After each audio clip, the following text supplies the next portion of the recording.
एक तरफा निर्णय लिया गया कि संपूर्ण जो भर्ती फौज की होगी, डिफेंस फोर्सेस की होगी, उसको अग्निपथ के माध्यम से किया जाएगा।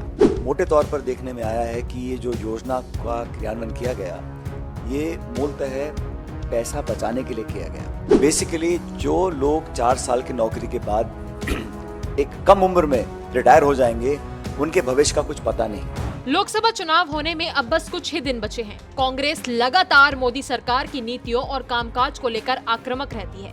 राहुल गांधी अपनी भारत जोड़ो न्याय यात्रा में लगातार मोदी सरकार को घेरते नजर आ रहे हैं। इस बीच छत्तीसगढ़ के पूर्व मुख्यमंत्री भूपेश बघेल ने अपने सोशल मीडिया में एक पोस्ट शेयर कर बड़ा ऐलान कर दिया है। पूर्व मुख्यमंत्री भूपेश बघेल ने ट्विटर पर लिखा कि केंद्र में हमारी सरकार आते ही अग्निवीर योजना रद्द होगी, फिर से पक्की भर्ती शुरू होगी। हालांकि अग्निवीर योजना को लेकर कांग्रेस नेता राहुल गांधी से लेकर कांग्रेस के तमाम बड़े नेता इसका लगातार विरोध करते नजर आ रहे हैं। तो वहीं छत्तीसगढ़ कांग्रेस प्रभारी सचिन पायलट ने भी इस योजना का विरोध किया है। उन्होंने कहा है कि मोदी सरकार ने 14 जून 2022 को अग्निपथ योजना की घोषणा की थी। सरकार का ये निर्णय एक तरफा था। इसमें कहा यह गया था कि सेना में भर्ती अग्निपथ योजना के माध्यम से की जाएगी। सेना की औसत आयु को कम और सेना का आधुनिकीकरण करना है, जबकि मोदी सरकार ने इस योजना को पैसा बचाने के लिए शुरू किया। एक तरफ सरकार का कहना है कि हम डिफेंस एक्सपोर्ट से बहुत पैसा कमा रहे हैं, आत्मनिर्भर हुए हैं। ऐसे में अगर हम डिफेंस सेक्टर में इतने सक्षम हो रहे हैं, तो सरकार को हमारे सैनिकों के जीवन, उनके पेंशन और परिवार की सुख सुविधाओं के लिए काम करना चाहिए। अग्निपथ योजना का कांग्रेस पार्टी ने शुरुआत से ही विरोध किया है, क्योंकि ये सेना के साथ खिलवाड़ है। साथियों, जैसा कि आप जानते हैं, 14 जून 2022 को ये अग्निपथ योजना की घोषणा करी गई और जैसा कि 10 साल के सरकार के कार्यकाल में बिल्कुल स्पष्ट हो चुका है कि कोई संवाद, कोई चर्चा, कोई डिस्कशंस इसको लेकर किए नहीं गए और एक तरफा निर्णय लिया गया कि संपूर्ण जो भर्ती फौज की होगी, डिफेंस फोर्सेस की होगी, उसको अग्निपथ के माध्यम से किया जाएगा।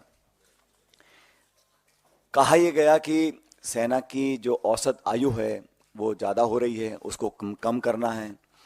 कहा यह गया कि हम लोगों को अपनी डिफेंस फोर्सेस को मॉडर्नाइज करना है।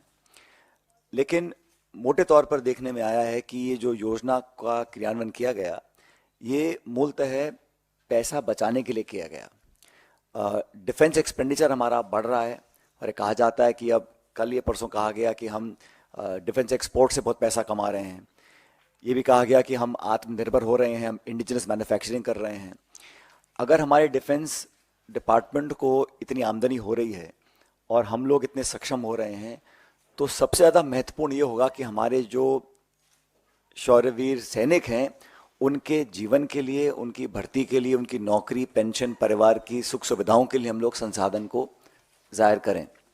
अग्निवीर जो बनने जा रहे हैं, इसका विरोध करने के लिए कांग्रेस पार्टी ने जब भी ये योजना लॉन्च हुई, उसी समय से हम लोगों ने विरोध किया था, क्योंकि हमें लगा कि ये 4 साल की नौकरी देने के बाद सिर्फ 25% लोगों को स्थायी रूप से फौज में भर्ती किया जाएगा और बाकी 75% लोगों को रिलीज कर दिया जाएगा।